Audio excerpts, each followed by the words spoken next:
முழங்கால் பலம். ஸ்காட்லாந்து நாட்டை சார்ந்த ஜான் நாக்ஸ் என்ற பக்தன் முழங்காலிலே நின்று ஸ்காட்லாந்து தேசத்தை எனக்கு தாரும், இல்லாவிட்டால் நான் மடிந்து போகட்டும் என்று கதறினான். அப்படியே தன் முழங்கால் பலத்தால் ஸ்காட்லாந்தில் பெரிய எழுப்புதலை கொண்டு வந்தார்.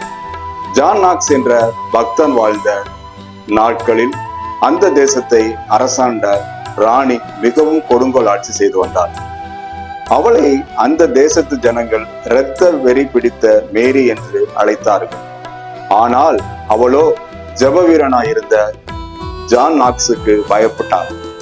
அந்த மனிதன் முழங்காலில் நின்றால் என் சரீரம் எல்லாம் தீப்பற்றி எரிவது போல் வேதனை உண்டாக்குகிறது என்று சொல்லி நடுங்கினார்.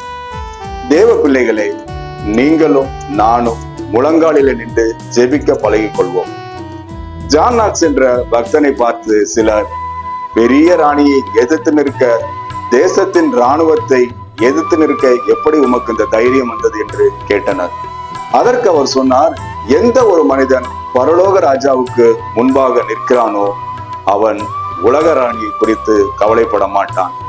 பரலோக தேவதூதனின் சேனை என்னோடு இருக்கும்போது பூலோக இராணுவத்திற்கு நான் ஏன் பயப்பட வேண்டும் என்று சொன்னார்.